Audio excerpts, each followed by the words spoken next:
Hi everybody and welcome to my Unruly Housewife channel. Today I'm going to talk to you about polymer claying tools.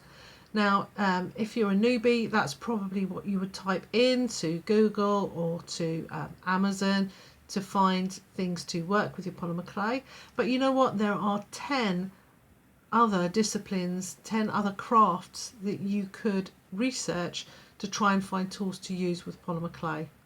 So I'm going to lead you through them and tell you the best ones to look at. And I'm going to start with 3 that I don't have examples of, just because we're chatting face to face. And then I will, in the second part of the video, move on to some actual examples, and probably the camera won't be looking at me. So that's a relief for everyone concerned. Okay, so the first example I would give to you is if you were to type in pottery tools, and pottery tools do lend themselves pretty well to polymer clay. Pottery tools are good for smoothing and shaping, maybe a bit chunky. The second thing, second craft that you might want to look at the tools for is soap making, and you can get soap stamps, and they will they're 3-dimensional stamps that put imprints into bars of soap.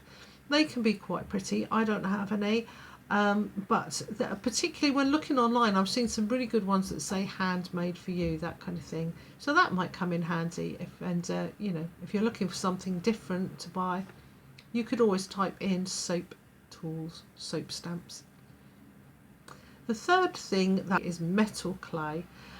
You can get silver and stuff like that in clay form, and those tools work look as though they work very well with polymer clay, particularly like texture sheets and things like that. Now I'm in the process of ordering some at the moment, so I don't actually have them, but yeah, I think metal clay is a great thing to look into, and I certainly saw a lot of things on the metal clay website that I hadn't seen on polymer clay websites or places like that, or even like on Amazon. So that's definitely worth checking out. Metal clay tools or metal clay texture sheets. Definitely give that a go. Okay, I'm going to swap now to the bit where you actually look at what I'm talking about, so I'll see you there.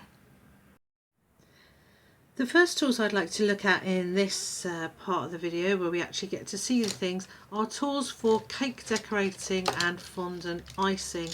And these are wonderful tools, full of variety, and for the most part extremely inexpensive, and you can order them usually from China, places like that. You can order them online and you just get loads and loads of different options, different things you can do with them. These are the just handheld tools that I've got from there. A bit noisy, sorry.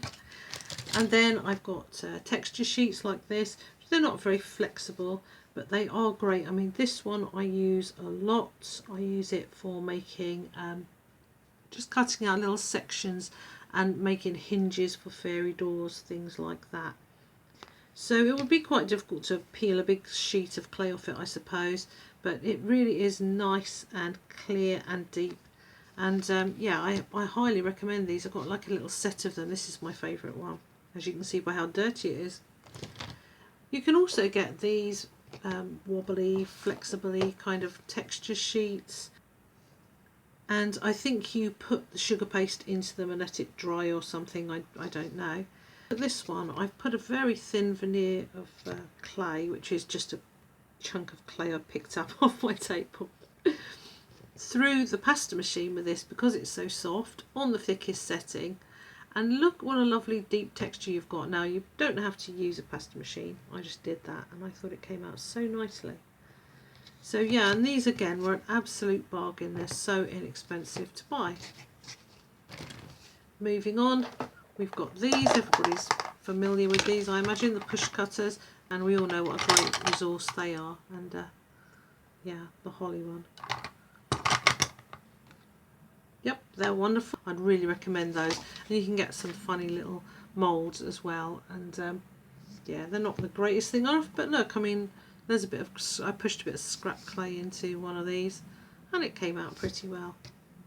So yeah, fondant icing, cake decorating, a definite resource for some very inexpensive and useful polymer clay tools. Next we come to these, and interestingly enough they are candle carving tools, and I have used these so much in my polymer claying because I do like to make small things, I think I've mentioned, and these are just wonderful. Look at this dear little trowel. So candle carving is the hobby they come from, but polymer claying really can benefit from these tools, and they're so inexpensive. I think this entire set cost me £5. And I don't know how much that is in dollars, but it's probably about 6 or 7. I don't know. Check it out. And next I'm going to show you these, and they are tools from leatherworking. Now you can get leather stamps. They're sort of metal punches almost that you can make marks in leather with. I don't have any of those, but look at these cutters. These are fantastic. Again, very cheap. They're made for making things with leather. Whoops. They have no seams, which is just better than most cutters that you get for polymer claying. They're incredibly sharp, and they're just so plentiful. I've got this box here. Look at them. I think it was about £12 or something, but don't quote me on it. These are all stacked inside one another, and you can get really useful shapes like this and this, which you don't normally get in cutters. I'm going to regret this because I wanted to put them all away. But look at the myriad of designs and shapes that you can cut out with these. Absolutely fantastic. Circles, squares, oblongs, these kind of little shapes, kind of pear shapes. Highly recommend looking into those. Definitely a great investment. And so they are from Leatherwork. Another hobby that we can steal tools from, if that's or buy tools from, to enhance our polymer claying would be printing or paper craft. So we'll look at printing first, and this is a lino cutting tool, and I used it to do these, make these hearts, these patterns on my polymer clay. And there's actually a tutorial that I've got about lino cutting with polymer clay, or using a lino cutter. It's a very simple tool with lots of different little blades that you put in. Again, very inexpensive, and that's good news for everybody. I'll just move that out of the way. So printing or lino cutting tools, you might want to have a look at those, search for those. And also, while we're at it, paper craft, card making, any kind of paper craft. You can get all these different stamps, and these stamps work very nicely on polymer clay, and I've used these in so many things, so that's a really excellent thing to look for. Any kind of card making or paper craft tools, you can research those to use with polymer clay. My friend Tracy uses embossing folders, and if you look at her channel, which is TJ Silver, it's one word, TJ Silver, TJAY Silver, she will show you in one of her tutorials how to use embossing folders with polymer clay, which is another paper craft thing, and also people use embossing powder, I think, with paper craft hobbies. And this is a heat gun which people often use with polymer clay to set the clay, and there's also a way of using it with liquid clay to make a shine, but I'm afraid I don't know how to do that, but that's worth looking into. So there's two more hobbies that can lend some tools to polymer clay. And we're in the home stretch now with our final two crafts, although one of them, it doesn't really count as a craft, I don't think.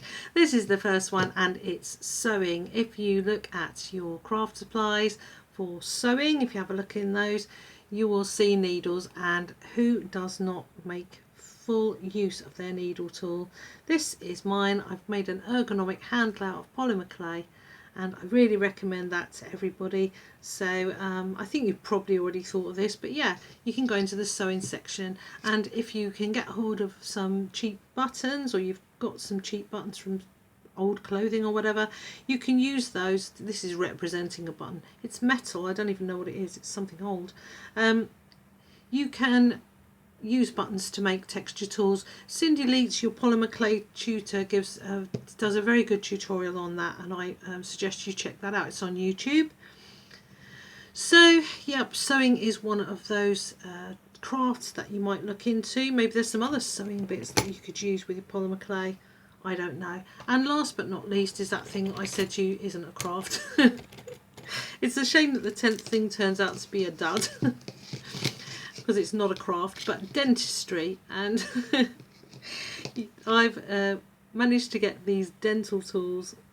I didn't get these online, I think I got them in a shop. But yeah, dental tools are worth watching out for. Can't really think of a polymer clay use for the mirror. But yeah, a few little bits and pieces there, and the very, very useful texture brush. So that was a little bit of a cheat there at the end. Soured everything. I hope you enjoyed that. I hope you will look into some other crafts and hobbies to find tools for polymer claying, because these things lend themselves to more than one thing, don't they? Thank you very much for watching. I love you all. Please like and subscribe. Share this with anyone you think it will be useful to. Bye.